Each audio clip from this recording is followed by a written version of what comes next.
Okay, ladies and gentlemen, I'd like to call this meeting to order. Welcome to the May 16th board meeting for the Amite River Basin Drainage and Water District.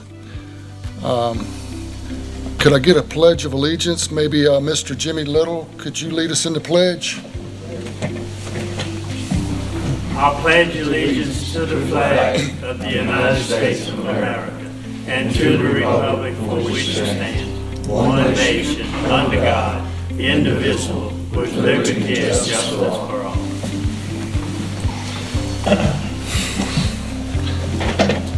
Thank you, Mr. Little. Tony, can you get a roll call? Here. Representative Carter. Mr. Clark. Here. Mr. Quintmall. Here. Is it Mr. Webb or Dufran today? I'm gonna need to get your information. Okay. Ms. Ferlito? Ms. Fitch? Mr. Harrell? Here. Mr. Harris? Here. Mr. O'Neill? Here. Mr. Parker? Here. Mr. Rayford?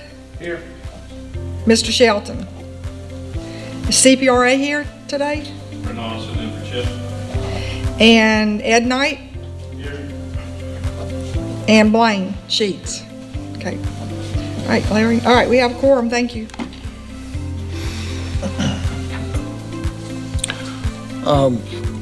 Can I get approval of the minutes? Everybody had a chance to take a look at the minutes? Any public comments? Does the board have any comments? Can I get a motion? I make a motion. Second. Motion by Commissioner Bailey and second by Commissioner Bankston. All approve? Any opposition? None. None. It's adopted. All right, next item on our agenda is approval of the financial statements. I think everything's been included in your packet. Take a look at that. It's pretty straightforward. Mr. Bailey, do you have any comments as our treasurer? Any public comments?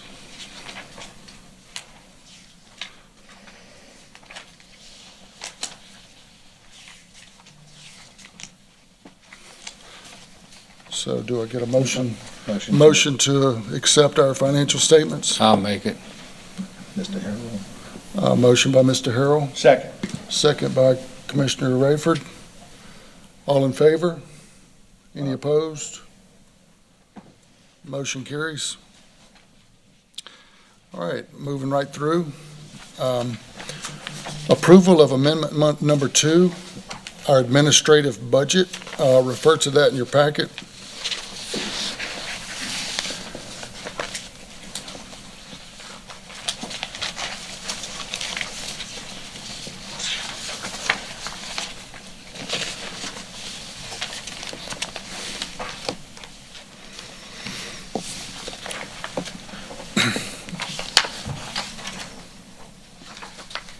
Everybody find it?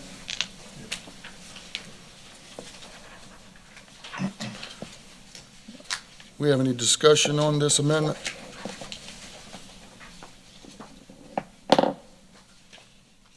Could I get a motion to accept the amendment? Motion. Mr. Parker made a motion. Do I have a second? Second. Second by Commissioner Bankston. Harris. I'm sorry, Harris, I'm sorry. Harris. Who made the motion? Parker? Parker. Then Harris. All in favor? Any opposed? Motion carries. Report by the ARBC president. First of all, I'd like to say thanks to Ascension Parish. Thank you, President Quintmall, for accommodating us. It's a very nice facility. I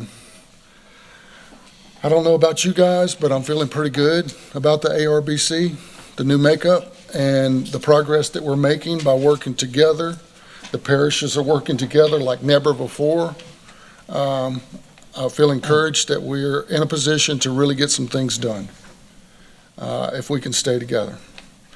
Working not just within our parish boundaries, but also on a regional level, considering upstream and downstream effects. I'd like to also thank our representatives and our senators for their unwavering support of the ARBC, considering our new makeup and the things we're working on now and the things that we want to do in the future.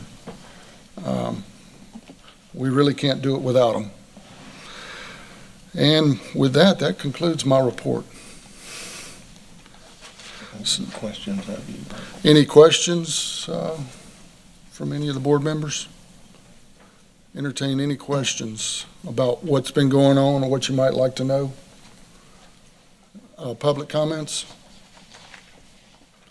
All right, next item on the agenda is a report by our legal counsel, Mr. Bankston. Morning to everyone. Let me go over some items that are involved right here. The first is the status of an intergovernmental agreement with CPRA, DOTD, and PLD to use consultants. I have been working with Mr. Peterson. He wanted first to work and finish the intergovernmental agreement with CPRA, so we are waiting for drafts back. As you recall, we wanted to be able to use the already contractual agreements that may have been in place by any of these entities in order to make things move faster. So it's not going to be a intergovernmental agreement. It probably will be a what they call a MOU or MOA. So one of the things we're working on in reference to that. The other is you should have in your packet, we have had some very final discussions with CPRA. Mr. Peterson sent his last draft, and his last draft, there were just several items. Several of the items that I was interested in making sure got changed was to make it clear that if staff, the new executive director once selected, and Tony, or in fact anybody who's doing work that is for the $8 million that we're to receive, that those, if people keep their time, that those things could be potentially reimbursable. So those particular items, we've got that down to the last few items, and as you recall, the status of that was that once John had a chance to finally look at it, and we got that back from him on Monday with some additional comments, I think, Mr. Chairman, that you could maybe comment as to whether or not you think it's in a position now. The way the CPRA wants it, there's a process in which it has to be signed, and it's pretty much in final form, but I think we already have a resolution by the board that once it's acceptable by our chairman and our president, that it can now be signed. So we expect to have that particular document ready for signature. On that issue, and for y'all to be aware of, the supplemental appropriation bill 560 was amended by amendments in the House committee, and in the House committee it changed the $8 million from $8 million to $100,000. We had some of the Hold on. So say that again. So this intergovernmental agreement that you're talking about. That's something different. Okay. The intergovernmental agreement is still $8 million. Okay. But actions were taken to change our $8 million to $100,000 in the supplemental appropriation bill. That bill is now been passed the full House and is over in the Senate. It is pending right now in Senate Appropriations, Senate Finance, excuse me, and that will be considered. As a result of that, I've reached out and spoken to Senator White's staff, and he indicated that he was going to see about putting that money back into the bill. But right now, it is only $100,000 for the master plan, which part of is already eaten up. So the item before the House, it took it out on a committee amendment. Now it's over in the Senate. It's pending in Senate Finance in House Bill 560, which is a supplemental appropriation bill. I think we need to do a little bit of discussions, reaching out to our legislative delegation on that particular issue and urge them, particularly on the Senate side, to put that money back in the bill.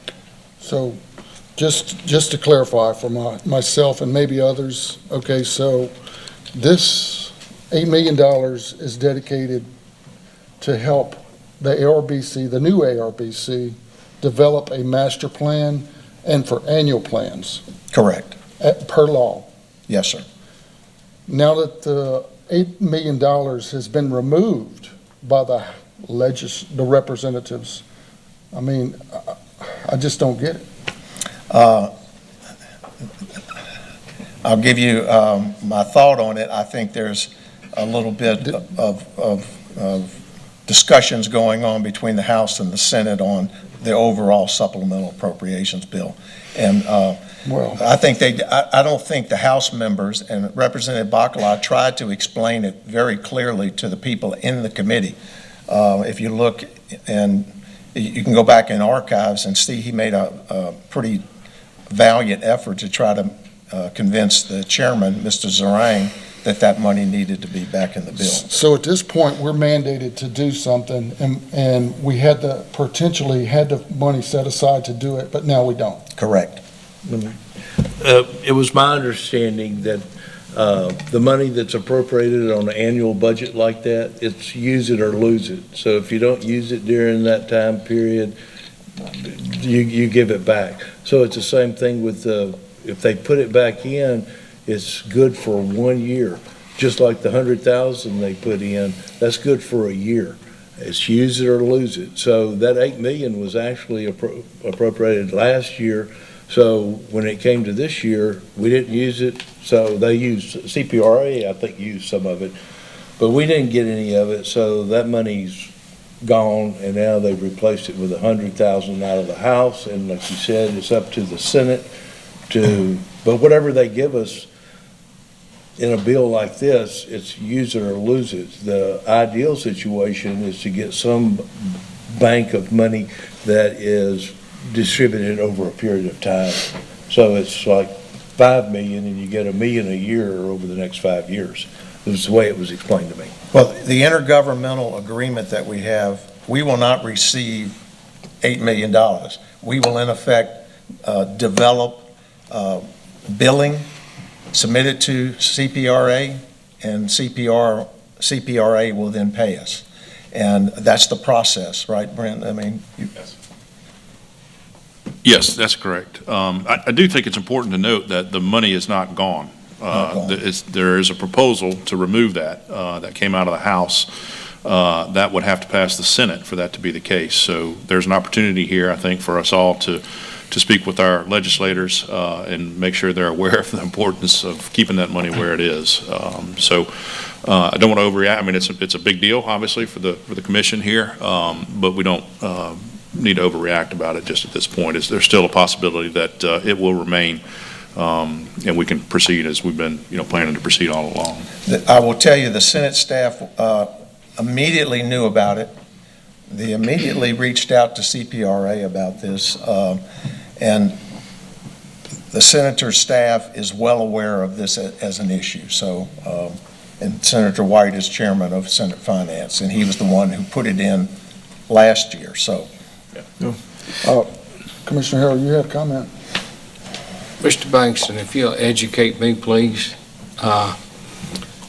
If the $8 million is removed, then basically that was an unfunded mandate, so we're no longer responsible for doing the master plan or the annual plans, is that correct? No, sir. We're still responsible to do the plans. We're still responsible. If it's an unfunded mandate, how can they require it? Well, they may take the position that some of the funds that we presently have to be used for some of that. But I don't think anybody expects this commission to do this very extensive work without some funding. That's not going to happen. I think Commissioner Bailey had a comment. So Larry, what's the likelihood of the Senate putting the money back, but not lose it or use it within a year, allocated over a period of time? Well, so as Commissioner Harris kind of described it, this is a supplemental appropriation bill. So it is a little bit like next year you need to use it, or it's rolled over to the next year. In other words, you're only going to get what you use. You see what I'm saying? So high likelihood, in my opinion, based upon knowing what's going on down there, that will be put back in. Will it be 8 million? I don't know the answer to that, but I think it will. That Senator White will put that back in the bill. Commissioner Quintal, you had a comment? Yes, thank you. So this concept of use it or lose it, what does that entail? Does that entail for the money to be under contract or to be spent? What is the definition of use it or lose it? If it's under contract, it's obligated funds. So if we got 5 million and we wrote 5 million worth of contracts, the money would be then secured and Yes, used. So I need to know, thank you. All subject to CPRA Approval. blessing all of it. Okay, so does this come back to this intergovernmental agreement that we're working on that we haven't been able to complete? And It's a separate issue, in my opinion, the intergovernmental agreement. Whatever the number ends up being, whether it's 8 million or whatever, this is ready to, with those additional comments, so that's ready to be signed. Had this been ready before? Wouldn't have made a difference. Okay. Wouldn't have made any difference Okay. whatsoever. But I'd like to, if I may, Yes, Mr. Chair, please. the agreement creates that bona fide obligation of the funds. And so we're ready to go. We're good to sign. We have to clean up a few of the comments that Mr. Basin was mentioning a minute ago, and we're ready to get that signed. But it had no bearing on what happened in the legislature. Mr. O'Neill, Commissioner O'Neill? It's fine, Mr's fine. Doesn't matter. Gary will work too, John. Is there any kind of ETA on how long it's going to take us to clear up these final comments and get everything signed between CPRA and ARBC? We're good. We addressed our comments, just like Larry pointed out, that we wanted to make sure that any of the time that perhaps the administration for ARBC works dedicated towards this master plan could perhaps be recovered through this as billable hours, so to speak. And would we recommend waiting until we have that IGA signed before we do outreach to our delegation, or do we want to just call them as soon as we leave here? Okay. As soon as you leave, here. Larry, the 100,000 that did get put in, does that go through CPRA also? Yes, sir. It stays the same. All right. The next item, if you recall, in your packet, there is a memorandum. It's this document here. You see this? If you recall, Representative Carter asked that we provide the commission members a memo about the natural and scenic river system and the process of it. This was as a result of Representative Hodges' Bill 465. It's a lot of material, but it describes the process and recommendations of how you get in and how you get out.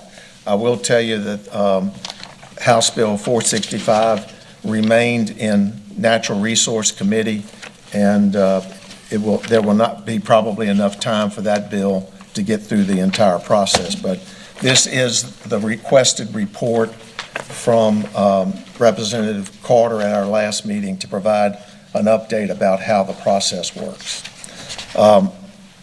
Also, yes, sir. Commissioner Harrell, you have a comment, sir?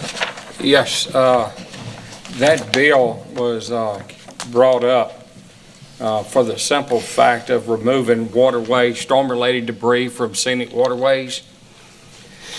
There has been disagreements with Wildlife and Fisheries on the amount of debris you can take out of a scenic waterway.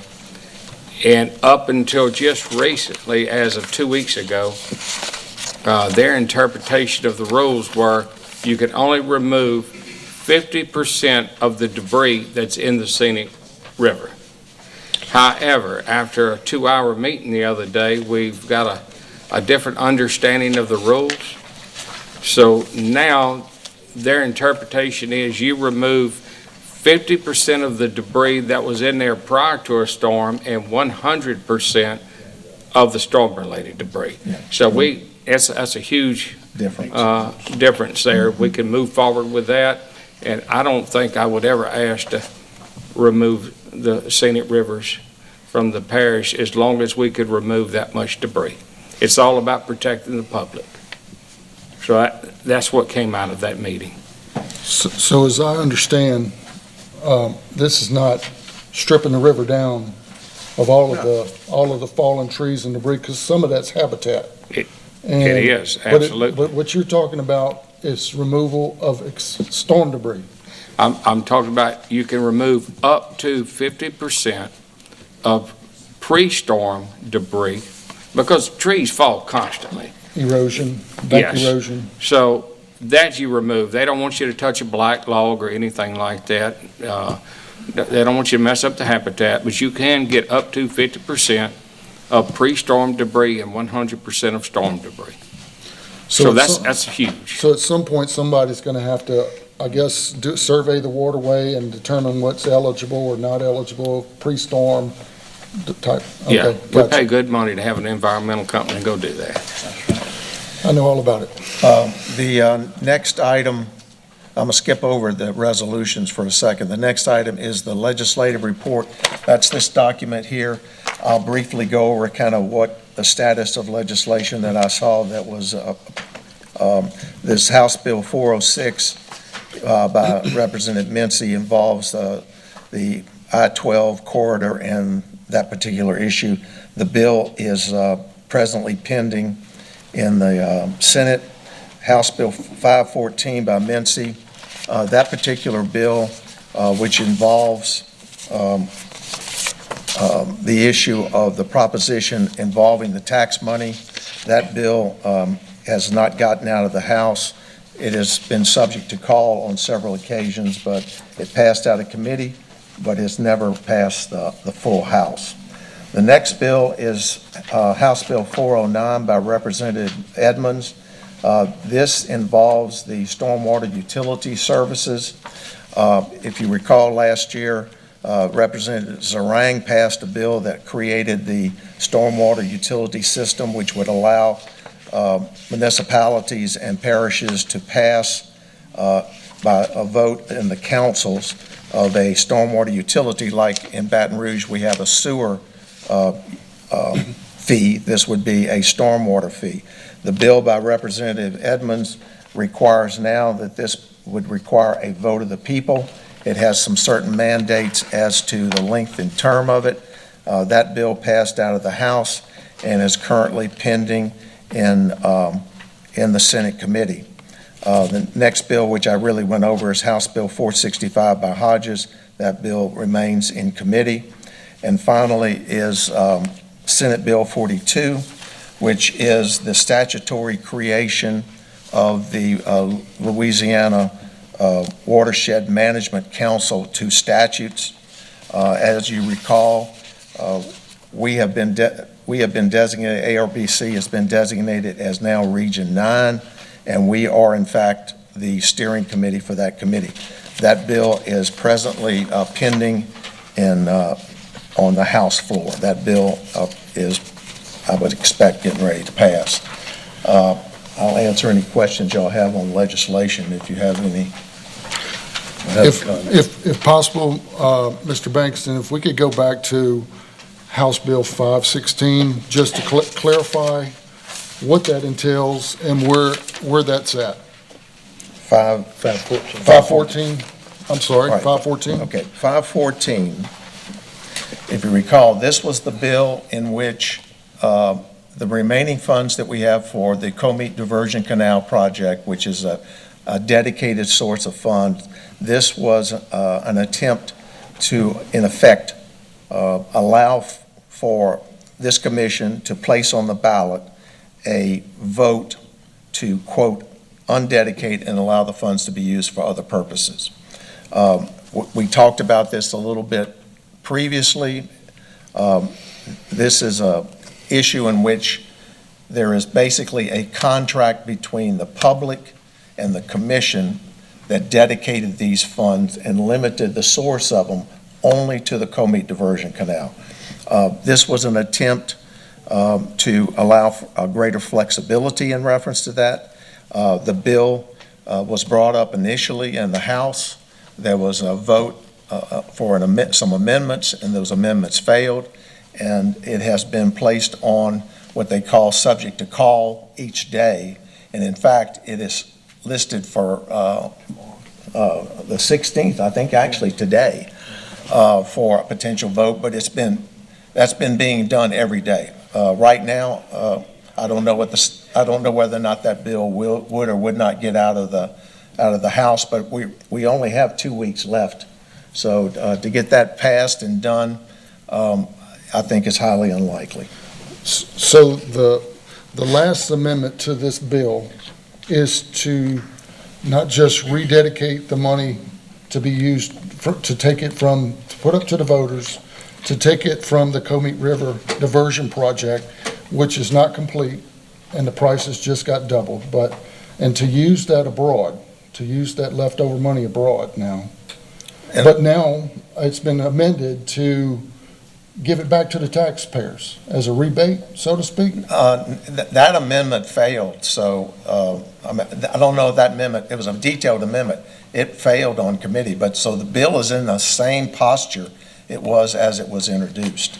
And if you go on what I sent you, these links, it'll show you what the engrossed bill was. So that's the status of the bill as it passed committee. It did not have a lot of debate in the House committee. It has been on the floor. There have been a number of parishes that have sent letters in opposition to this. So I can't speak to whether or not Mr. Mincy is going to proceed one way or the other. Commissioner Harris? The Senate Bill 42, what that does, just to recap, the Watershed Initiative was created by governor order, and this same thing they tried to run this through last year, that makes it a permanent bureaucracy. And that is in fact what it is. It is a huge bureaucracy that's between the money and getting the work done. And it's just like the 1.2 billion that, excuse me, that came from the feds that Garrett always gets credit for. That came in and it's being funneled through Office of Community Development, and they meter that out, just like we talked about round two. $100 million out of 1.2 billion, they're metering out $100 million statewide. And meantime, the bureaucracy that goes on and all of these things, and any of y'all that served on Region 7 that we were in before we got carved out, realizes that they're bringing in green consultants from Washington, D.C. That's how they're spending the money. And talking to our local coordinator, what is your plan? It was nothing to do with water retention, flood control, flooding. It's we're here to help the people and to give people that have, the exact words, people that haven't had a voice at the table, we want them to come and participate. That money was put here to keep people from flooding. And this is a bureaucracy that just doesn't get it. And what this is going to do is make it a permanent structure. As soon as we get a new governor, the new governor can reorganize that, disband it, they can do whatever they want to. But if this goes through, it's here. So if we've got anybody that's got any influence with, it's in the House now, so talk to your representative. This is something that is not good for us, it's not good for the state, it's not good for water. So I urge you to contact your representatives to defeat that. And Mr. Clark, if I could ask Mr. Bankston a question about SB 42. If that bill goes through, it would push LWI Region 9, which is actually Amite River Basin Commission, underneath the Division of Administration. I know we've had some conversations about it. Can you speak to whether that would dilute our control and our level of power we currently have as a commission? so the bill itself, that there's going to be, as it's proposed, is there is a statewide council. All created boards and commissions must fall under a specific department, DOTD, CPRA. This particular bill places that council under the Division of Administration. It does not place the local councils that are basically created by this act. It does not place those under the, we would not be, whoever Region 9 is ultimately would not be under the Division of Administration. The state council is under the Division of Administration because all newly created boards, commissions have to be under one of the specific departments. That's just a constitutional requirement. So the newly created council would be underneath DOA, but not the actual LWI regions themselves? That's correct. That's correct. Thank you, I appreciate it. That was a confusing aspect for me. No, and that's what I was referring to. It's just another layer of bureaucracy that doesn't have anything to do with what we're trying to get done, except to suck a bunch of money off before it gets to us to actually get projects done. I'll point out, talking to Paul Sawyer last week, this thing flew through the Senate where it was originally came from. No comments reported out of the committee favorably. Went through the House. I don't think it had a single comment against it either. Paul used a phrase I won't repeat here, but he's like, I'll just say it flew through. So he was definitely encouraging us if we had any kind of issues with it to be paying attention to it. So. And it did pass out of the House committee without any objections, as I recall. The final item that I have is I was directed to, and this document here, it's referred to as public notice. This is, we must have an auditor in place before the end of August. And this, I've been working with Louisiana Legislative Auditor's Office on the specific language that needs to be included. We can select an auditor, but the auditor must come off a list that is provided by the Legislative Auditor's Office who have been certified. There are approximately 30 different entities or companies or businesses in Baton Rouge. There are 4 or 5 in Ascension Parish, and there is 1 in Livingston Parish that would all basically potentially qualify. But we need to consider moving on this particular action here. It has some criteria. It would need a committee for us to evaluate any proposals, and we would need a deadline for them to present to us. So I asked the president to open that up for discussion because we do need to move on this particular item. So do we have any board discussion in regards to the auditor? I think the auditor that we have has been doing a pretty good job. Tony? He retired. That's Okay. So Yeah, he's retired. So we have Mr. Shoptaw, who is our CPA and works with Tony and prepares financial statements on a monthly basis. Separate and distinct from that is we have to have a legislative auditor approved to do the annual audit. So this is what this selection is about. It's required, so. Yeah. So I suggest, get a motion to Yeah, proceed with this? yes, and I think our treasurer knows some of those auditing firms and has, do you have a recommendation on that? Or Somebody from St. John Parish, I'd like to recommend. St. John. Well, you have to have, Go ahead, Commissioner Harrell. my understanding is we have to advertise, correct? Yes. Okay. So this is a public notice to advertise. Yes, let's go ahead and advertise. I'm for Okay, that. so Make that motion. can I get a motion from Commissioner Harrell, second from Commissioner Rayford? All in favor? Any opposed? All right. The only thing I do need from the commission is we need to put a deadline of when this submission, so if we can get these out to all the different, you want to say June 30th? Is that something, is that okay to work with that, everybody? Okay, we'll fill that in and get this notice out. And I've skipped over, I have prepared a number of resolutions, and that y'all can pick that up, which is the ARBC resolutions in support of the number one priority flood projects. I've given a set of potential resolutions to Tony, but that's an item that's showing up at the end. We really don't need to take any action on the legislative report, just to accept it. And we've already taken action on the advertising for the auditor's position. So that being said, I'll answer any questions anybody may have. Any questions from the board? We've covered a lot of material. Commissioner O'Neill. Have we made any progress on a procurement process or procedure for the commission?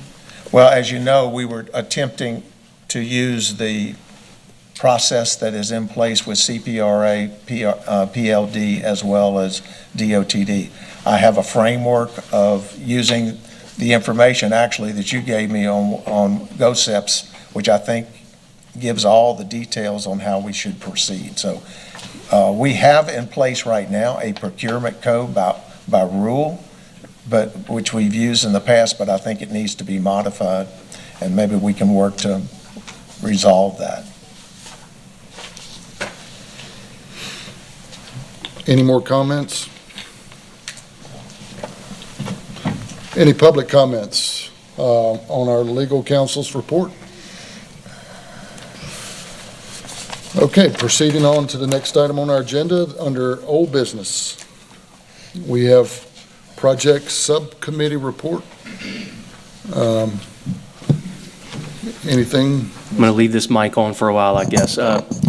So our committee met initially. We got projects from, I believe, all parishes except for St. Helena. I do want to point out, we've got a call into Roderick, who's their OSEP director in St. Helena Parish, asking them if they're planning to submit anything for LWI. We don't have anything from them yet, but we're pending a response from St. Helena. I did want to go around and just make sure there's a spreadsheet on everybody's desk. This spreadsheet's not finalized. It's not a list of just number ones.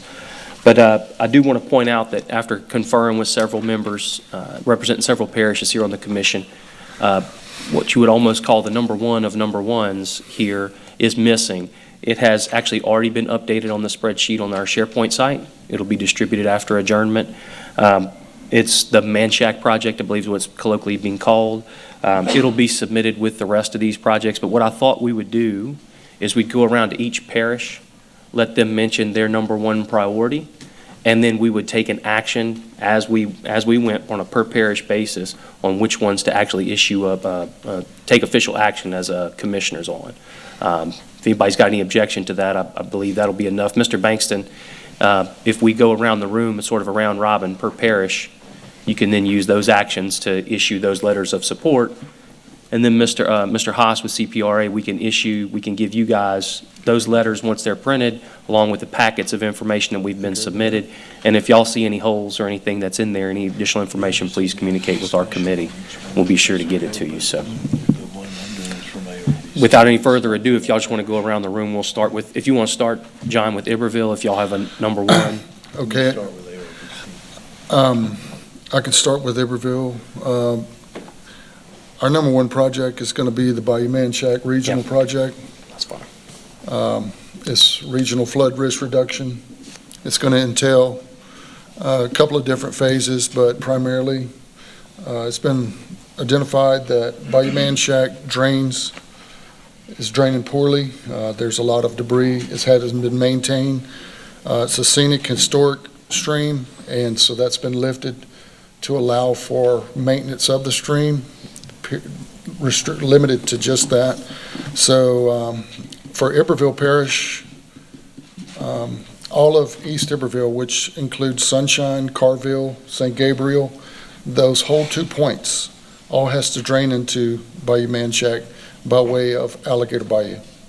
So we're dependent on Bayou Manchac as an outfall to flow our waters to give relief to the city of St. Gabriel and Carville, Gillis Long, all of those, a lot of petrochemical facilities.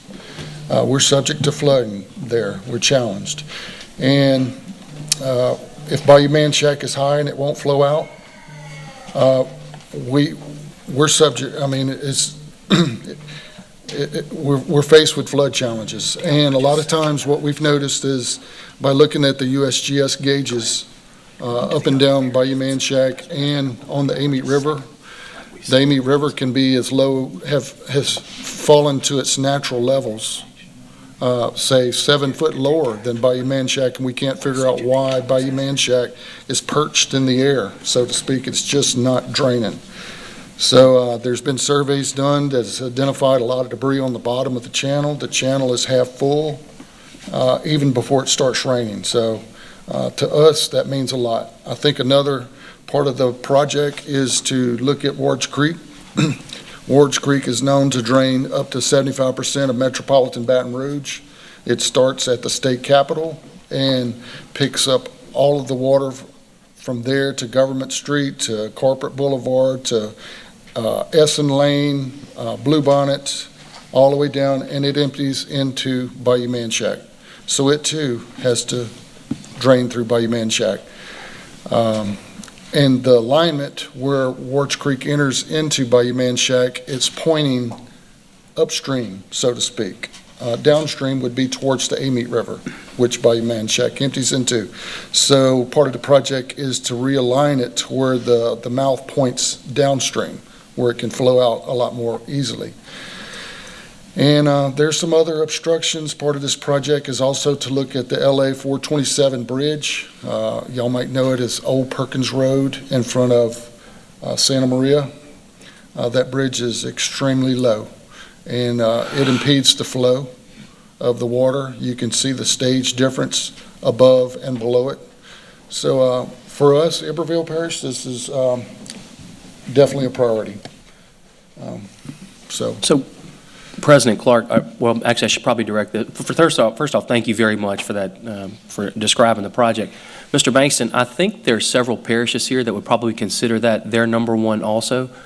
Would those parishes want to just say, we want to second this as their number one, and then just take action as each on that project, and then we'll just move to the parishes that don't consider that their number one and move forward? That's up to the commission now. Yeah, that sounds good. Okay. Let's just go ahead and get our number ones identified here today. That's fine. And that way we can, once we select our number one projects, the board would like to provide the resolutions from the board for those projects in support of those projects. Will we need to take a vote? I mean, does we want to make a motion to take a vote Yes. to officially support? Yes. Okay. Do any parishes at this time want to second support or identify their number one project as a parish as also sharing that priority?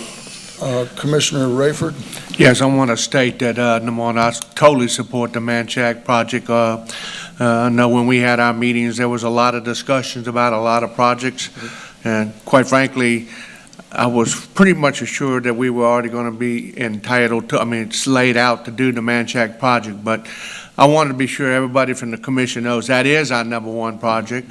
It does benefit East Baton Rouge Parish, but I also want to stipulate that some of the things that are happening in Baton Rouge are going to be retention and detention facilities that we're doing along our major waterways and that will help also reduce that flow and let it go from a grading standpoint downstream like it's supposed to without impacting as much to Everville, Livingston, and also Ascension Parish.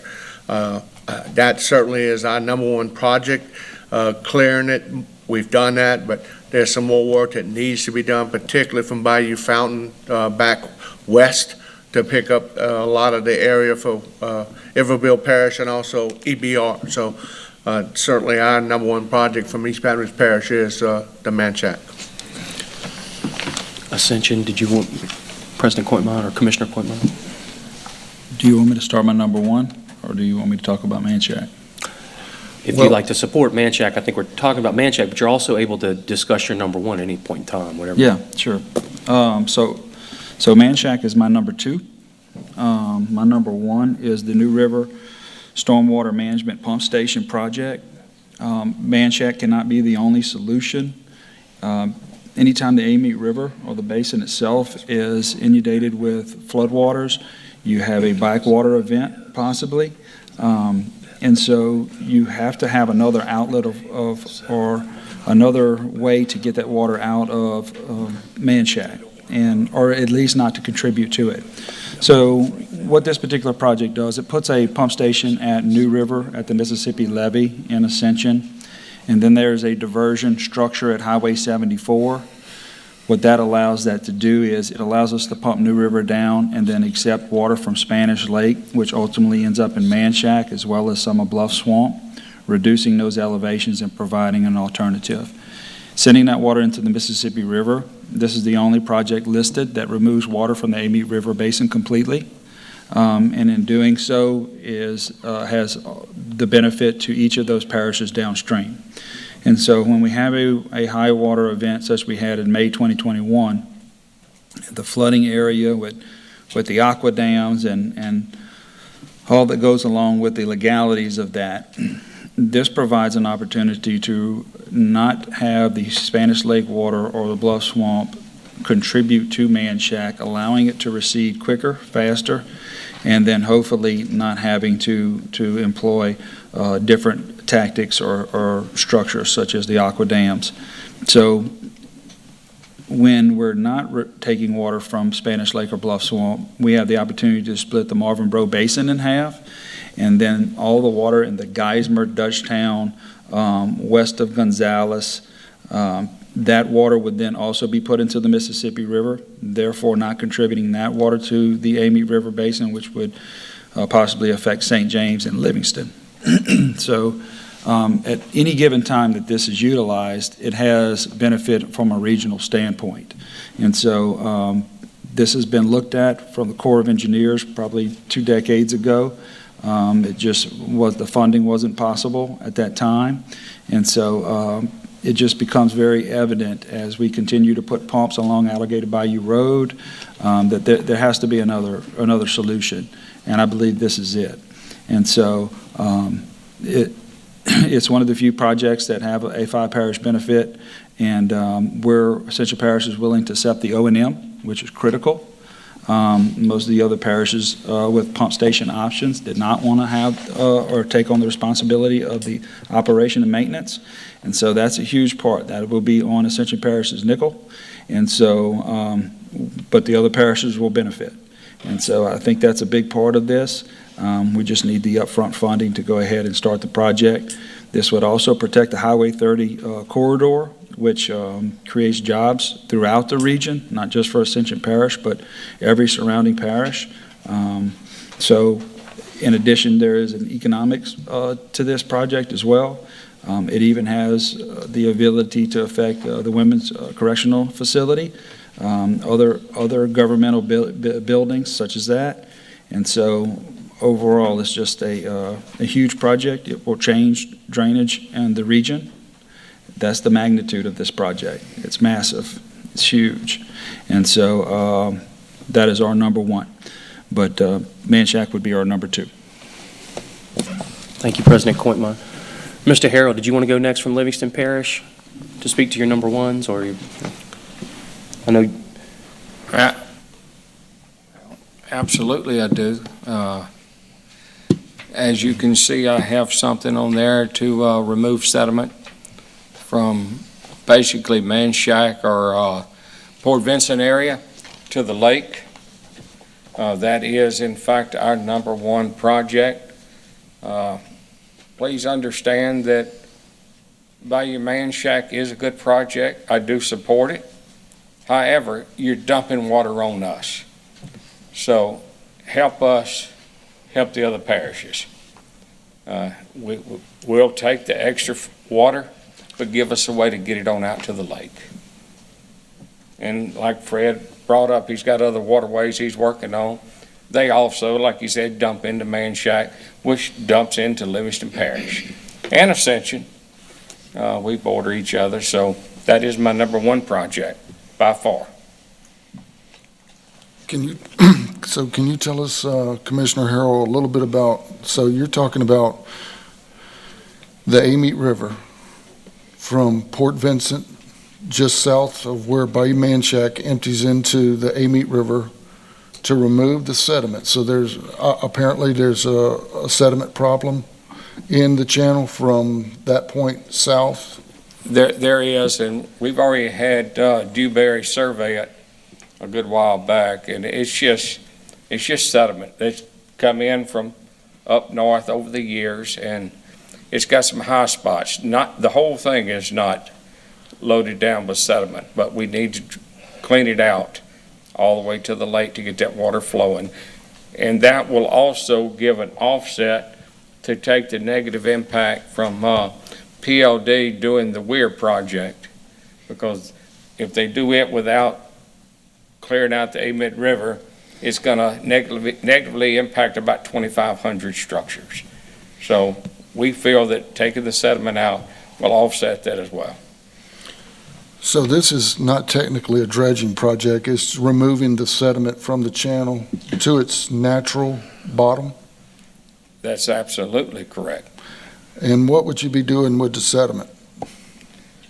We'll have to see how we can get it permitted. We have several ideas. Let's see what the Corps of Engineers and Wildlife and Fisheries and everyone will allow us to do with it. Commissioner Rayford, you got a comment on this project? Well, since the dredging issue came up, I just want to also explicitly dictate or indicate that, number one, that the Manchac project, we don't need to dredge the entire Manchac project either. There are high spots and low places in there that have to work it out and get the drainage through the system. And I just want, for clarification purposes, to understand, because there are a lot of people, when you use the word dredge, they go ballistic. And I want to be sure people know that from our project standpoint, it will be, we've looked at the survey data. We do know that there's some high spots along that channel from Everville Parish all the way to the Amite River, and that's what we want to concentrate on, trying to get the water out of there. Okay, East, please, Shannon. I was going to say, if anybody else has any questions about Mr. Harrell's or Commissioner Harrell's project, otherwise, Mr. Parker, I believe you have one from the Feliciana area you want to share with us. Yes, I do. You know, this is something that we've been working on for some time, and I've kind of questioned Fred about what he is doing in the southern part of the Comet River, and it appears that they're on their way. So I fully support what Fred is doing. In turn, I've started work on the upper Comet and several of its tributaries. This will help increase once the weir is built to feed that excess water back into the Comet diversion canal. Will reduce flooding upstream tremendously. We've had back in 16 on up through Ida, we've had portions of the upper Comet River where 2 neighborhoods have flooded with 8 foot of water. So this will reduce that flooding in those areas. So I fully support what the commission is trying to do. So, and that is our number 1 project of the upper Comet and its tributaries. Commissioner Parker, just for clarification, so you're looking at helping remove the storm debris from channels that feed into the upper Comite that has not been addressed in probably, how long? A long time. Couple But decades? I would imagine, So but it's you know, piled up. since Ida, there's been more trees in those tributaries. So it's to get that out, but now that, you know, they've changed the rule, 50%, then 100%, it will greatly affect those neighborhoods that flooded continuously. You know, a lot of people don't realize, you know, East Feliciana's, it's a ways from here, but landmark-wise, proximity-wise, town-wise is town of Wilson. You Well, got, that would affect the upper Comite affects portions of Norwood, Wilson, on down through Clinton, Jackson, on down through the northern part of East Baton Rouge. so these little small towns would benefit, Yes, and they flooded? in the they have past? flooded. And so I think St. James is, if anybody else has any questions about that project, I think we move on to St. James. I believe they have one mentioned here that's a hydraulic control structure and pumping station in St. James with an interconnected levee. I believe Mr. Weber presented this project. That continues to be y'all's number one priority, correct? Correct. Okay. If there's any questions about any of these projects, we'll share. The project inventory committee has summaries on all of these, and they're on a OneDrive, which anybody has access to on the committee. After this, we're happy to share those summaries with anybody if you've got any curiosity about them. But last but not least, I wanted to mention, we've reached out to St. Helena. I called Major, also called Roderick, who's their OSEP director. I believe you know him, Mr. Harrell, asking to see if they were going to submit anything for round two. We did not hear back from Representative Carter. He's not here today, but I did reach out to St. Helena, and I'll make a couple of other attempts to continue to contact them about potential projects as well. But for the most part, those projects listed, I don't know if we just want to take an action as a whole to support those number ones, and then have Mr. Bankston go ahead and work with Ms. Tony to issue those letters of support from this organization, unless anybody has any other questions or comments. So can I get a motion? Well, Commissioner Harrell? I'd like to say I'll go ahead and call a few jurors on my way home and call the OSEP director there. They have a few waterways that they need to remove debris in. St. Helena? Yes, they had, just get it out in the open, they had NRCS funding. They recently lost it about 2 weeks ago, and it was due to the fact they didn't have the cost share to cover it. So if we could submit, I'll help them put a package together, and you can help, and let's get it, those waterways submitted, so they can get 100% funding. St. Helena's a low to moderate income area primarily. Yes. And they had 90% of the funding for the cost to do this, and they couldn't. They could come up with a cost share, so it we could take the same package and turn it in. I'll get it to you. I appreciate that. Thank you. Otherwise, does anybody want to, Clint? Yeah, no, I'd like to take action on these number ones and proceed. Okay. I'll second that. Yes. All right, we've got a motion on the floor. Commissioner Quintmall and Commissioner O'Neill seconded it. Can I get a roll call to support these number one projects that have been mentioned here today at the meeting? Ms. Tony? Okay, Mr. Bailey? Yes. Representative Carter's absent. Mr. Clark? Yes. Mr. Quintmall? Yes. For Rick Webb? Yes. Ms. Polito? Yes. Ms. Fitch is absent. Mr. Harrell? Yes. Mr. Harris? Yes. Mr. O'Neill? Yes. Mr. Parker? Yes. Mr. Rayford? Yes. And Mr. Shelton's absent. All right, passed. Just want to say thank you for all the parishes that worked and helped us and participated with this on the committee, at the committee level. Would you please ask? Quick question.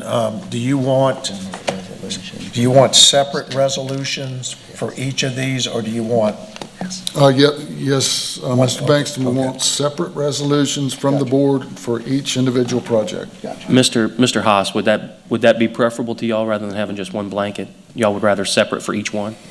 It's really 6 one, half dozen other, as far as we're concerned, but that's fine. That works.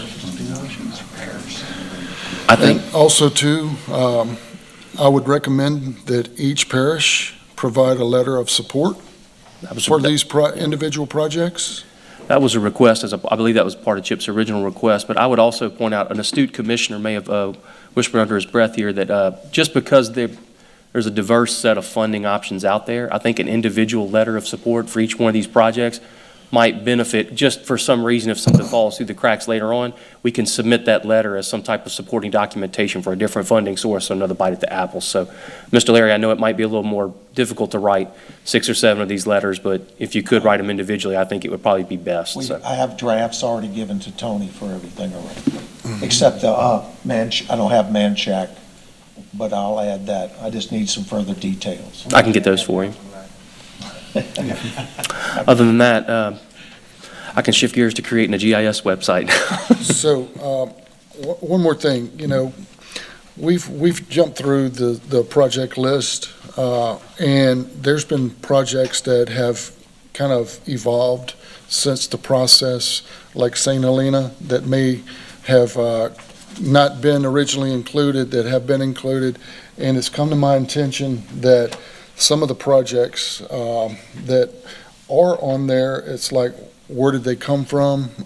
And then also, I think from ARBC's perspective, is, it's obvious that the sand and gravel mines operations on the upper Amite River is and has been a problem for a long time. At some point, we're going to need to figure out what to do to address that. And Commissioner Harris he's been looking at this. He was on the former RBC board, and they were aware of this problem. But I think under the situation that it was operated, the cost and the funds, the limited funds, restrictiveness, they were really shackled, couldn't really address this glooming problem. Commissioner Harris, did you want to explain an idea of what you might have in mind for the upper Amite River? We've all got to set our priorities on this, and this is an excellent first bite at the apple on number one projects. PLD has several things that they put on there. Ascension has some other things, but as far as discussion on the number one, I think this is a good run at it. One of the things that, again, with some of these others down the road, we do need to look at, like Mark's talking about, dredging the lower Amite. We need to address where that's coming from. And plus, there's some major opportunities for retention, just like Fred's doing in EBR. No, it's not a Darlington Reservoir, but Dewberry's already done some studies on retention in the abandoned gravel pits, and that is, there's some real benefit for everybody south of that. So that was something I just wanted to make sure that's on our radar. I don't know that this comes as a number one. I'm not a parish, so I don't get to put a number one on here. Okay, so Gary, let's go ahead and add this to the list, perhaps. Okay, Commissioner Harrell, go ahead. I'm sorry. I do support that. I think that ARBC needs to get in a position to where they start looking at projects themselves. So I think the project you're speaking of, if nothing else, apply for a study, scoping project or something. Let's do some engineering to see what can be done up there, and then maybe come back and do phase 2 on the construction later. But I think this would be an excellent project for ARBC to take on and put as their number one project. Exactly. That's what, because it's not a parish, but we would do that ourselves, and it would We would implement it, I mean, from the ground up. There was a study in 1995 on the silt. PLD was working on that. I'm new at this. I don't understand why I could not get any information on what they were working on for over a year. I talked to Monica, I talked to Glenn, couldn't get any information back and forth on that. And now some of this that came in was almost ludicrous, where $472 million to take silt and go put it back where it came from. We have a potential for retention in that area. We don't need to pass that up because that's a moonscape up there. And like I said, Dewberry's already done some preliminary work on that, and that's something we could take ourselves and do. So that would be under not a parish, but ARBC. Commissioner Harris, are you free tomorrow in the afternoon?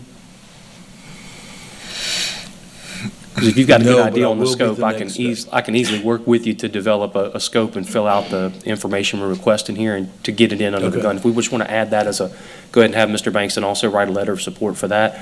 I can work something up with you if you have an idea of the scope that you're looking for to get it submitted on behalf of ARBC, as I think Commissioner Harrell is actually speaking about. I think we need to do a vote to do that. Yeah. Want to add that, you need a vote to add. Yeah, let's, okay, can I get a motion on the floor here to add this to our list? I make the motion. Motion by Commissioner Frafer. Second. Seconded by Commissioner Bailey. All in favor? Any opposed? Okay, So I need motion passed. Now, you Well, know, congratulations. This is the first ARBC project, so I'm proud to see that. need the details for. you know, if we can get the details worked out. Mr. Bankston, what I'll do is if I can square some time away tomorrow with Mr. Harris in the PM, I'll work something up and then I'll immediately get it over to you, a high-level scope document, and then I'll finish fleshing out the rest of it so that we can get it to Mr. Haas and CPRA with the rest of this stuff. Perfect. You know, just from my past experience, I believe this is a tremendous opportunity, looking at ways to repurpose these abandoned gravel mines. There's a lot of benefit for retention, perhaps down the road recreation. There's multiple benefits. And, you know, a river, the Amite River, as it comes from high to low downstream, you know, from north to south, and it goes through a section, it's kind of like going from upstairs to downstairs. And every meander that is removed from the river is like taking a step out of the staircase. And in this case, that's what's happened through this section. 5 miles. 5 miles. It's shortened about 5 5 miles of the Amite River has been removed. And so as that water's coming from north to south, headwaters beginning up above Liberty, Mississippi, it's gaining some momentum. And as it gains hydraulic energy, the stream banks can't take it. So it makes the channel unstable. And as it becomes more unstable, there's more and more bank erosion. And as the bank erodes, all of that sediment fills the channel. That sediment moves downstream and creates problems that Livingston Parish, Commissioner Harrell is going to try to address on the lower Amite. So I believe that this is an opportunity to repurpose this abandoned looks like a lunar landscape. So for multiple uses and benefits and maybe flood reduction. Sorry, just had to throw that out there. All right. Moving on the agenda, Executive Director Committee Report. Approved job description and qualifications. If you look in your packet, I think you've been provided the latest, greatest rendition of what we're working on for the Executive Director. Currently, we don't have an Executive Director. We're going to try to hire one, and in doing so, considering our new board makeup and what we want to do now and in the future. I think this is a very important role.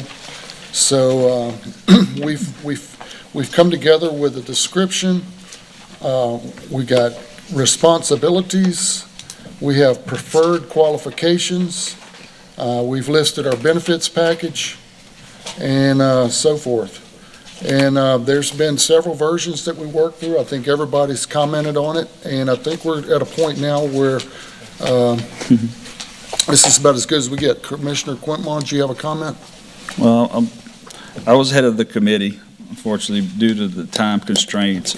Commissioner O'Neill worked a lot on this, so I want to thank him for all his hard work, because I don't think we could have gotten to this point without his dedication. With that being said, this is such a high-profile job. And when you look and review the duties, I guess what concerns me is eventually we're going to need to have a company come in and be our program manager for our projects or engineering or scoping, grants, everything. And so I would like to, I guess, briefly, at least for a month, put this search on hold and consider not hiring an executive director, but yet putting those duties into a consultant, putting out an RFQ, and seeing if we can have a company do these abilities. And then if she agrees, of course, some of the inner office stuff, if Tony would like to take those and be compensated for those, that we wouldn't need to fill a $130,000 to $150,000 position, that actually we would rely on a company.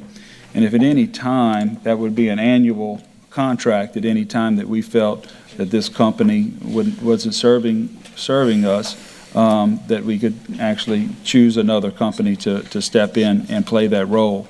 I just, when I look at this description, a lot of companies do this. They certainly do it for us. I know they do it for other parishes. We have an ADAPT program to where this company comes in, they've created 30 projects for us. It is the next 10 years. They scope the financing for us. They apply for our grants. They do the engineering when we request it per task order. And I think that would be set up very similar. They would require a task order approved by this board to move forward with any particular project that we requested of them. And that would keep the financials in order so that we would never go over budget with what's allocated for that. But I think in what we're looking to pursue, and as we're looking to move forward with us having our own projects, we're going to have experts on our side to work us through those process and apply for grants and manage the projects, work with the consultants, and have hands-on daily. And we do it here in Ascension, and I know other parishes do it. So I'd just like for us to get together as a committee, discuss that option, look at who would do what, and possibly not hire this particular position, but hire a company to fill those duties instead. So I just want to throw that out there before we pull the trigger, because once we do, we're probably on that path for a while. And I mean, it would be just for us to hire someone and then change course months after of deciding to go a different route. So before we pull that trigger and actually go out, I'd like to look at that option, because I think there's plenty of companies here locally that have those abilities. They do it already. And so I just want to look at those options before we move too far ahead. That's my comment. Did you have a comment? I just wanted to ask a question, maybe Mr. Bankston knows. Are our bylaws set up where we wouldn't have to hire an executive director, or does it say we have to have an executive director? How does that work within the bylaws of our commission? It does not say. It does not specify? All you have in your bylaws, you do refer to executive secretary, but you also have that's in the statutory language of the bill. So there's no prohibition that I can think of. I'd have to go back and review it, but there's no prohibition to do what the commissioner has suggested. Commissioner Bailey? Clint, the thing that you're talking about, I've thought about that seriously, because when you're a consultant firm, the consultant firm have many engineers working in the venue, And some of these projects gonna need different type of engineers to work on, as opposed to just one person trying to tackle all these issues. And some things on this thing can be done again by Tony. So we can save a lot of money by hiring a consultant firm, because you're only gonna use them as you need them. They won't be on payroll all the time. And they have resources within the organization that can handle a lot of these issues. So I agree with you.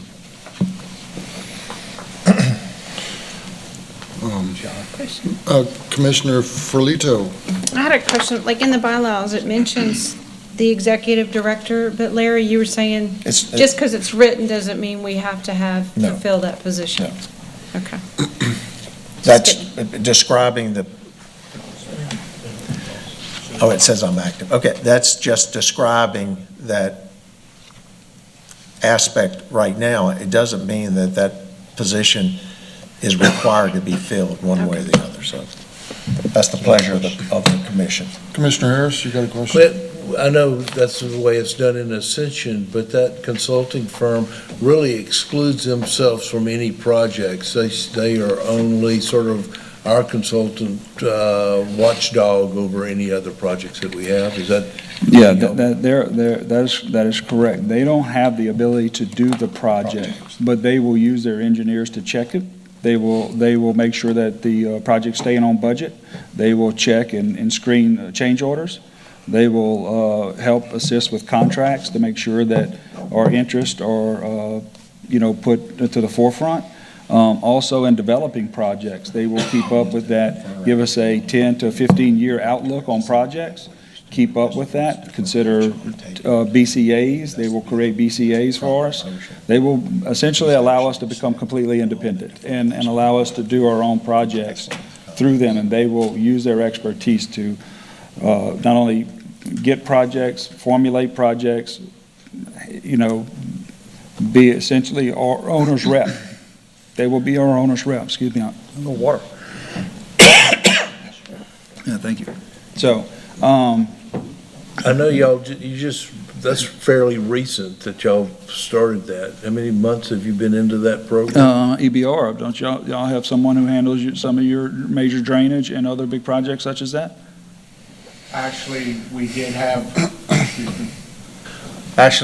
somebody on our stormwater master plan. We had a firm that was looking at the entire parish, but, and they cannot get involved with any projects that involve what they come up with from an evaluation aspect.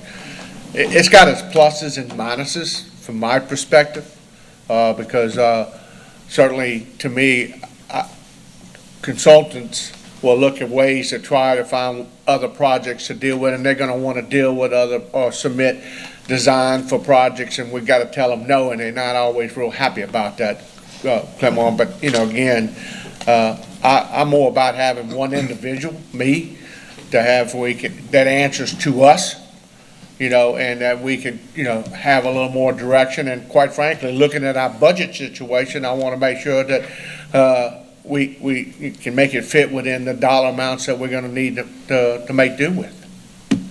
Yeah, as long as that one individual, so we did a search for a drainage director. Yeah. And it was like searching for a unicorn, and we couldn't find it, right? We couldn't find it. So I think the companies have the ability to give us the full array of services for which one individual may not be able to provide. If we had to check something, so let's say a BCA or let's say we go out for a project and some company submits modeling and this and that. Who up here is going to review all that? Who has the expertise to review it all, other than Mark? So not to overload Mark and John's plate, we need somebody to be able to handle the technical part of these projects, and not only in their creation, but also in their management. Even with an executive director, I think we're going to eventually move to hiring a company too. I don't think that we can do it with just an executive director. So I just want to look at the option of not hiring one and having those duties of the executive director put towards the company. If the company does not have our best interest, guess what? Cancel their contract. We get another one. That's the beauty of it. and it's an annual contract. It's no one to have to fire. It's none of these personal things that we got into just a couple months ago. This is business, and I love just doing business. It's not personal. You got a job to perform, and here's your duties. And this is just the check. Here it is. I'm gonna give it to you, company. You're gonna perform these for us. If you can't, we're gonna find somebody else that can. And that's just, it's a lot easier, it's a lot more professional, and we're gonna need that expertise. If we're gonna handle projects on our own, which is what I think the intention is, we're gonna have to have that expertise on our side. And no one on this commission, I believe, has the time to sit there and go over all these projects and do all of that. And so having a company, I think we're gonna have to be required to have that anyway. Commissioner Harrell, you like to comment on this? Yeah, I'm gonna have to lean with Fred's answer on that. Unfortunately, I deal with, on a daily basis, about $250 million a day I'm dealing with in Livingston.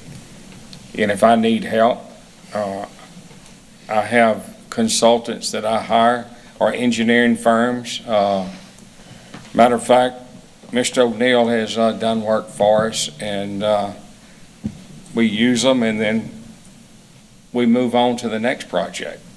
But I feel, I manage everything in Livingston. I feel we're better off doing that and have one person that answers to all of us. And then when you do a project, you're gonna have an engineering firm. They're gonna be there, they're gonna be there, the experts, and then let our executive director just coordinate. That's my opinion on it. Thank you. Commissioner O'Neill, you had a comment on this? I want to say it's an innovative idea. It's a very innovative idea, and there are more than just Ascension Parish that does this kind of thing. I would say that I think several of us between the executive committee and folks that have led these committees have understood the strain of doing work for ARBC since 1/1 of 23. And I would suggest, or I would posit the theory that most of the projects we would engage in would include funding for engineering and design, where those folks would have to answer to somebody, would have to demonstrate the proof and provide supporting documentation. They would have to be out for our best interest, or those contracts would allow for us to move on and potentially penalize them if they didn't do a good job. I would also say that I like the idea of a centralized face and voice that represents this entity that is not a, and I don't want to say this in a pejorative way, a hired gun, because I am an engineering consultant, so I don't want to think of myself that way. I would also say, Commissioner Pointmont, we could go ahead and move to advertise for this, and based on the applicants that we receive, we decide not to move forward and say, the unicorn is too difficult to find, we're going to explore another way to have ARBC managed on a day-to-day basis. So I think we could ride two horses with one rear end, if you know what I mean. At least initially, go ahead and see what we bring back when we cast our net out there.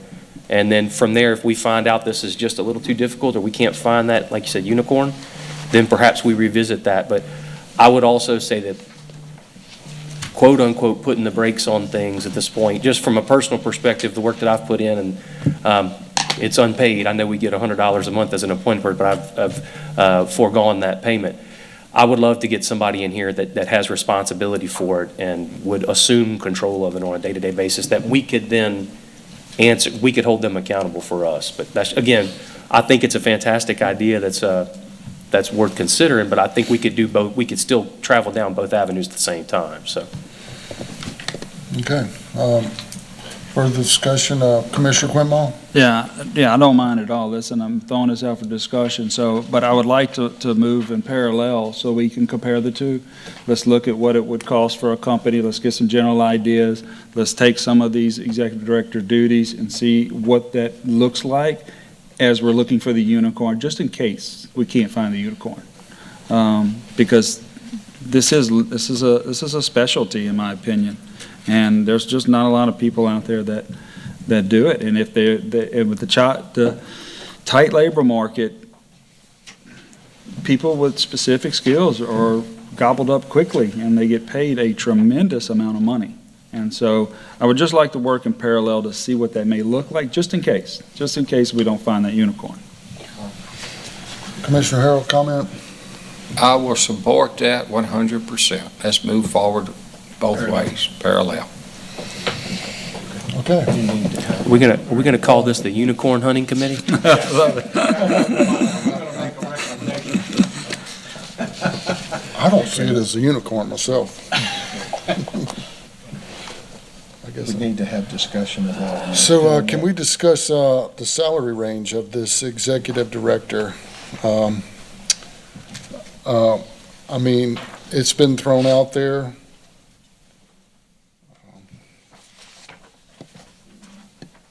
Different numbers, I mean, Yeah, Larry, I mean, different numbers, and it's just a range, so it's one of those things, I guess a unicorn gets a pretty high premium, I guess. They do. Commissioner Harris, The number that I heard discussed was 130 to 180. In the private sector, 180.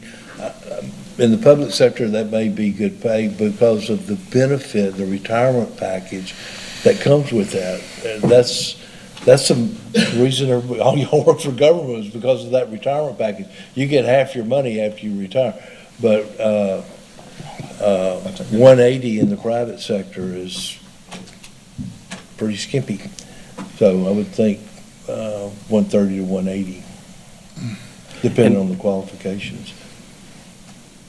Is that, you have some questions? Well, I think, Yeah, first. 130 to 160 was my number, so we're kind of within the range, especially on the lower end. It sounds like we're matching up. But Gary, what do you think that typically goes for? I was going to say, Mr. Bankston, I believe, helped us initially with wide range numbers based on previous executive directors and some other examples. I think he pulled from some publicly available. There's a website, I'm not sure if any of you guys are familiar, or any of you commissioners are familiar with it, but you can actually punch in a salary range, and it'll show you state employees, because of sunshine laws, or not the actual names of the employees, but the positions that they hold.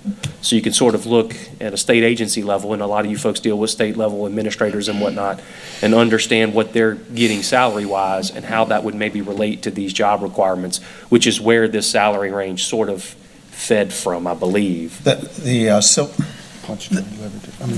districts. The levy districts, as well as if you go to the civil service website, you can put in categorical areas, and it'll give you, and you kind of look at what's going on at DOTD as well as CPRA, and some of those you can get some salary ranges from that. So you may find this to be an adequate number. And again, this is a negotiation point in terms of the advertisement. I don't think it'd be hard and fast. I believe that would be part of the negotiation based on the unicorns that flew into our net, so to speak. But does anybody have any issues with that range that's as discussed? Is everybody? Okay. I think it's good. All right. So I have a motion to make it 130 to 180, and then post this on various websites for consideration. So first of all, everybody's good with the description? You've had a chance to look over the description, the qualifications, the roles, responsibilities? Okay. Everybody's good with the salary range? Can I get a motion on the salary I'll make range? a motion. Gary? Second. Second. By Mr. Parker. All right. All in favor? Any opposed? All right. So if we can go ahead and get this out. Go ahead. Do we want to take some action to explore consulting costs to provide similar services, to speak to President or Commissioner Pointmotte's request as well? Sure, absolutely. I didn't say I wanted to do that. No, I'm joking. we're doing this in parallel, and Would y'all want the Executive Director Committee? Clint, do you want to work on that with me to Yes. just absorb that as part of the next step of the work we're doing? Correct. Okay. So, yeah, I don't know if we need motion to do, action to do it. I mean, I don't mind taking it. It's just a committee action that we can direct in the committee, but. Okay. Sounds good. Okay, next. All right. Status of proposing the budget here. All right, our next item is status of proposing the budget for 2023 through 2024.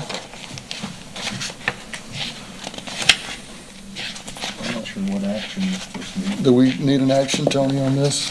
What was We don't needed? need any action, we just need to take some action before June 30th on getting a proposed budget. So remind us of the concerns. You deal with this day to day. Mr. Bailey, feel free to chime in. Before June 30th, I'd like to try to get a budget somewhat adopted by the board. That's part of the legislative auditor's requirements. And if we're not certain about our income and what it's going to be looking like, we can stick with sort of what we have right now. Okay. And then we can amend it as soon as we find out what income that we'll be receiving. We can always amend it anytime by the board. The challenge is it's been kind of a moving target. Some of what we thought and hoped may not be, but nevertheless, we can go back with what we had before Yes. and amend in the future. So is it correct, Tony, that if you took the amendment number 2 from 2022 to 2023 and just adopted that, that would be sufficient? Yes. Okay, so what she's saying is, Okay. this particular amendment that we looked at, which was amendment number 2, if the board adopts that particular amendment for next year's 23-24 budget, at least you'll have a budget in place prior to June 30th. Should we just add 10% down across the board? Or? Well, I don't think anything got stagnant. the difficulty in doing that is the legislative auditor is very particular about you tinkering with amendments down the line. Is that a fair way to say it? Well, we can't be over by 10% of any line item. That's how come we approve these increases in this budget. Is that what you're talking about? Right. So, I mean, if you took these numbers and it has salaries, and because of the fact, even though we're going to have a potential increase because was not the amount that was being paid, it was only $103,000, but the fact that we have a number of months that we may not have any income, any executive director, I think for the purposes of what she needs to have done before June 30th, that if you adopt amendment number 2 budget, we'd have something in place and be compliant with what she has to have done. Yeah. Make a motion to adopt amendment 2 right now. Okay. You can't do that. I have to put it in the paper. I have to publish it in the paper. Advertise, that's right. The income, the expenses. Yes, okay. Has to go in the paper So the first, so next- that's what I'm so the saying. next meeting, Y'all we'll do- adopt it at the next okay. meeting, I'll have All it right. ready. Okay. All right. Next item is discuss the schedule and meeting place for our next meeting in June 2023. I think it might be, I don't know if Livingston's up for it, but we're up for Livingston. And it's got to be as nice as this. Yeah. It's not.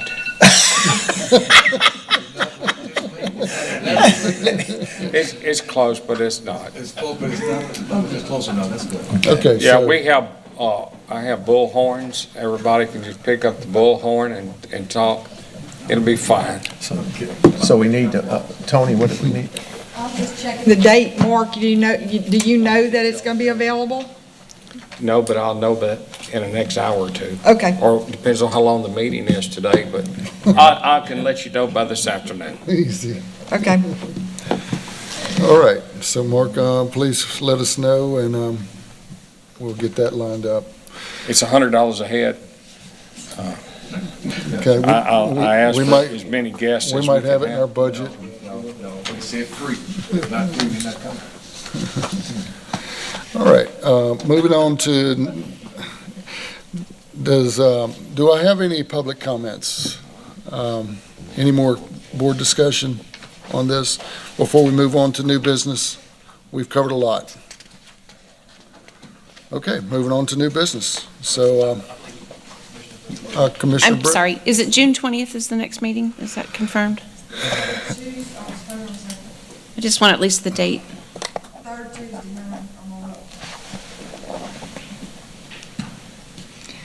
So it's gonna be the 20th, yes, June 20th, Same time if we can? 10 a.m. Okay. So Mark will tell us if different, and Tony, just pass it We around. do have easier parking. I'll say that. Easier parking. Oh, really? That can compensate for what you thought. Heard that. Did we get There was a searched comment too? about, he said it's easier parking. We do have easier parking. Okay, all right. Moving on to new business. Okay. Under new business, first item is to renew the GeoQuery ARBC website email contract. I don't know if you guys have had a chance to look at that. I emailed that to you all. It's pretty straightforward. Tony works with them more directly. It's just keeping our website updated. It's not any fancy creating or redesigning anything. But from time to time, you do need it, and they've been doing it for a while.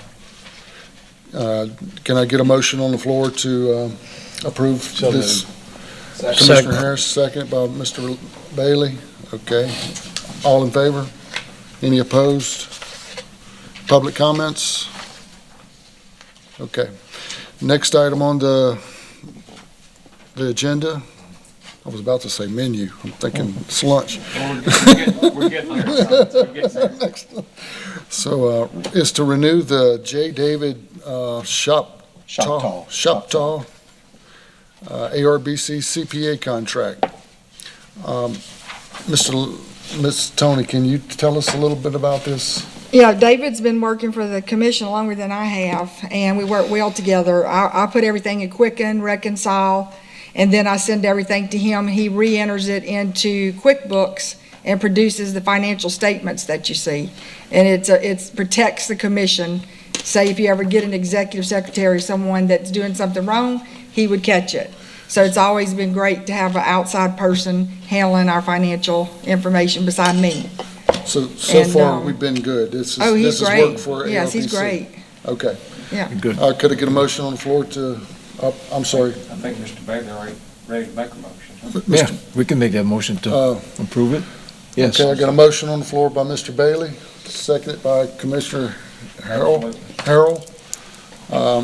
All in favor? Any opposed?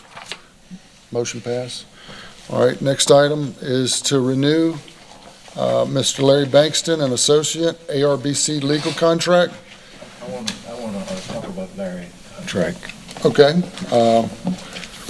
We need to approve it. Okay.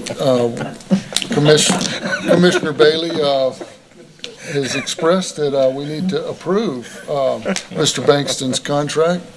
And I'll second that too. Okay, so in doing so, he submitted a contract, and there were some suggested language additions to help clarify this involved, and there was a handout that you were given, involved in the scope of work. So, Let me go ahead. In the previous contract, it had an issue as it relates to me serving as an alternate on the LWI. That needs to be taken out. We don't have an LWI alternate situation anymore. And the other aspect of it, someone suggested it be a yearly contract as opposed to 3 years. I have no opposition to or complaint about that. And the other issue is some language change. There's a statement concerning commissioner's statement. That really is applicable for more contracts involving the Division of Administration. That section could be taken out. And finally, there's some language that someone likes better, which was contractors' cooperation. I'm good with any of those changes. Those are fine. So if we can get those changed, then I think we can get a motion on the floor to approve his contract. Subject with these changes. Subject to these changes. Motion by Commissioner Bailey and second by Commissioner Harrell. All in favor? Aye. Any opposed? Yeah, I would just like to make a personal comment. You know, it's going to be hard to replace the institutional knowledge and knowledge of the Amite River Basin Commission any more than Mr. Bankston has.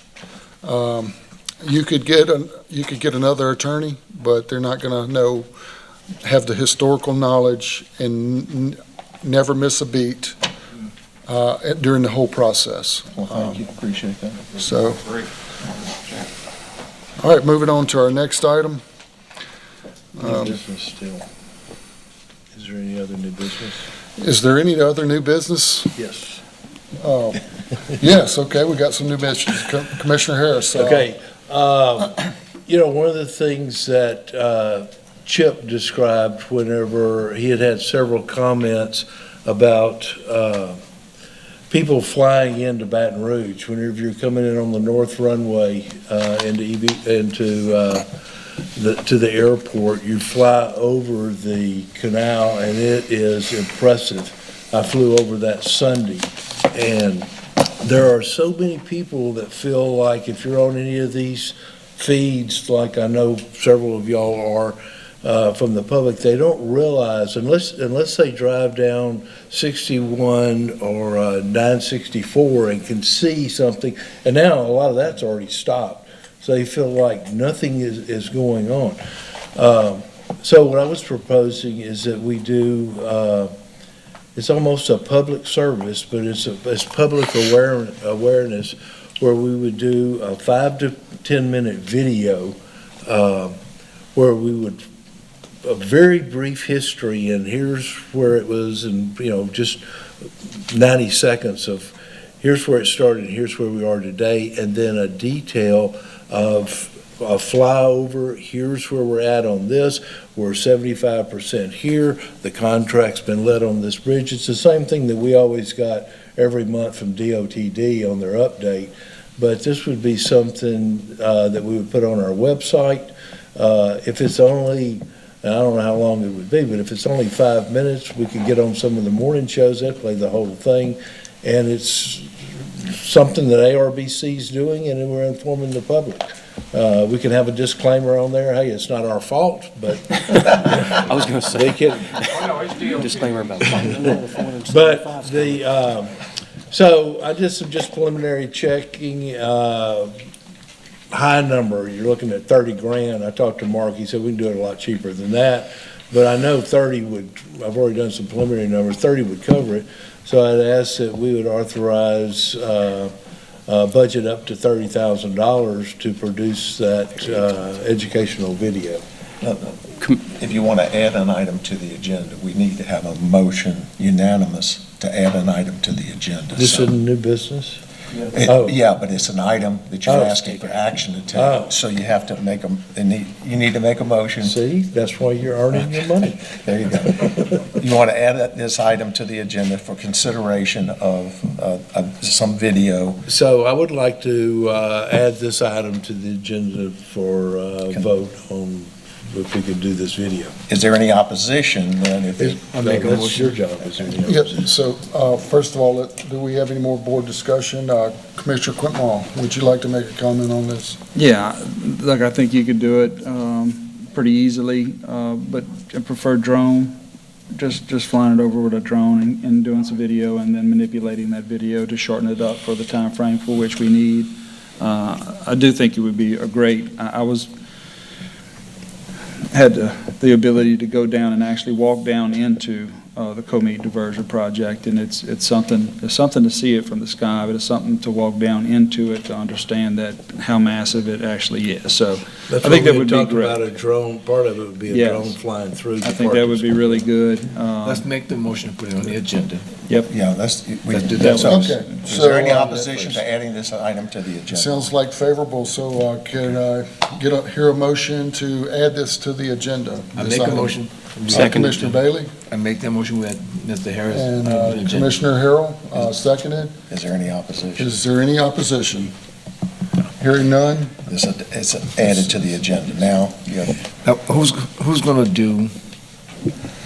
So I can tell y'all, my engineering firm actually has a corporate communications department, and all of our municipal clients, for all their projects, We don't even charge them. We literally just do these videos. We always have our drone folks go through, and I'm not trying to advertise Fenstermaker. I'm just trying to say it does not cost. $30,000 is probably way more than what you need to have a drone go out there, get somebody in front of a camera, make some comments and do some montages. We do it for way less than that on a daily basis. So it's definitely can be done. Sir, I want to be the first one to thank you for doing this for ARBC at no charge. Yes, and no charge. Greatly Yes. appreciated. And if you could have that for us by next Tuesday, it'd be greatly appreciated. Thank you.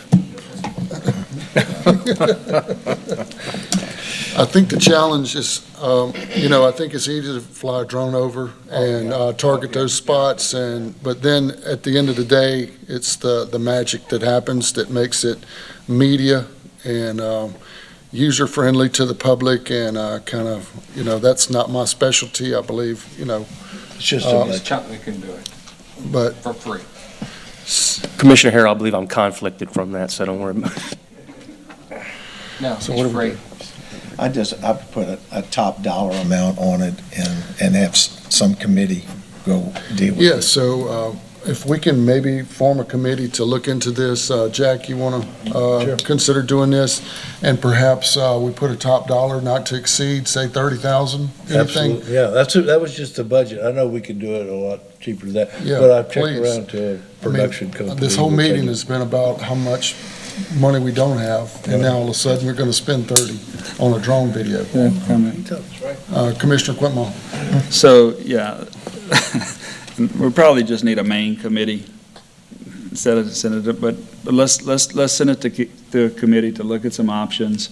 Listen, I mean, if I can do an intergovernmental agreement with Ascension, I got all the capabilities of doing this.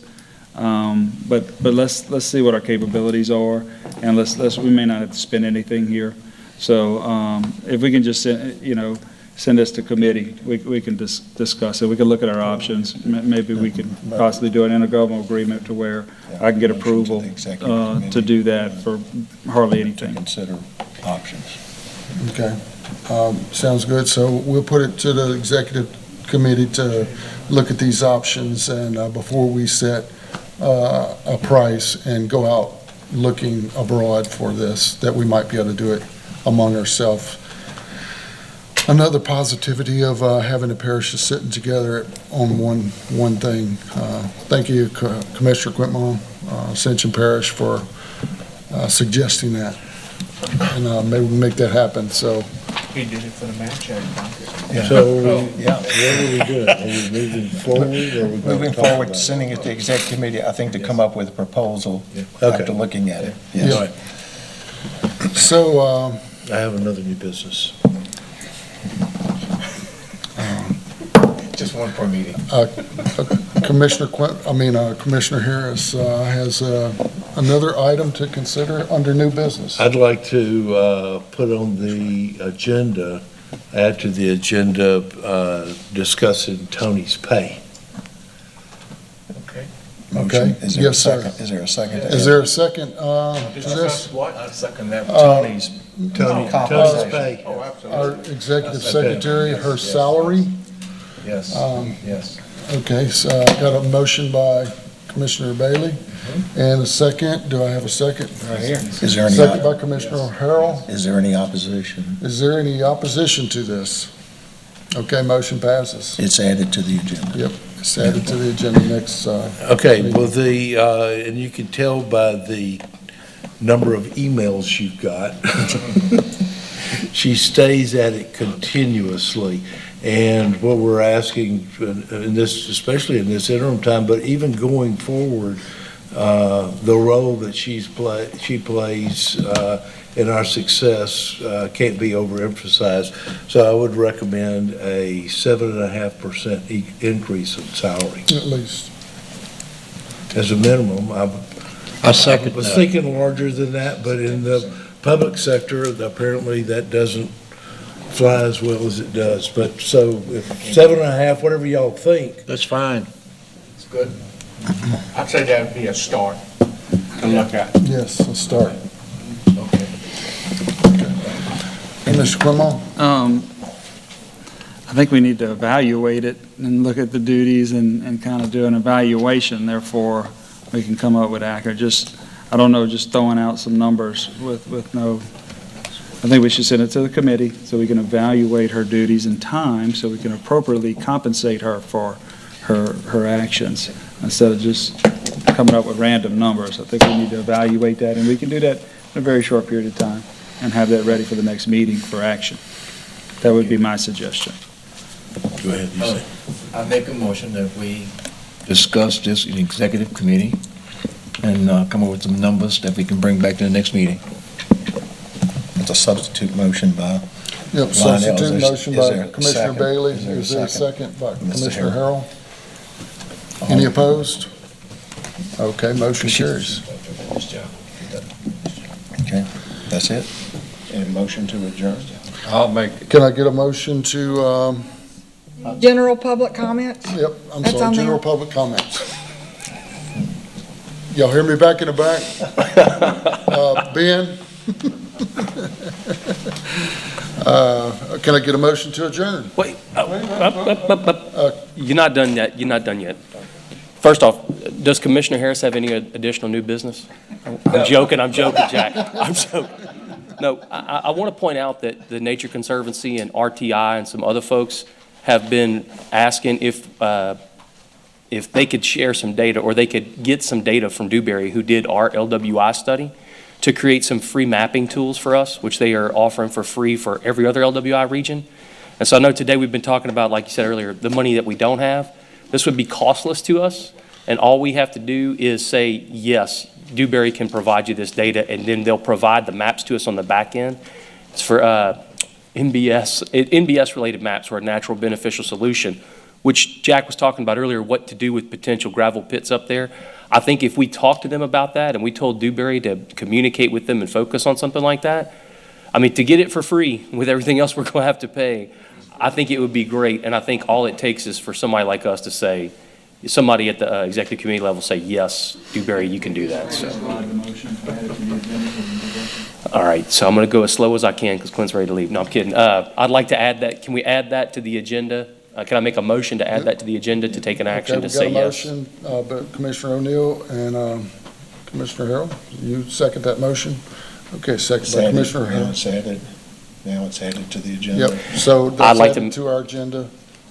I'd like to make a motion that ARBC allows that Nature Conservancy RTI group to authorize Dewberry to share the data needed to create those maps for those MBSs.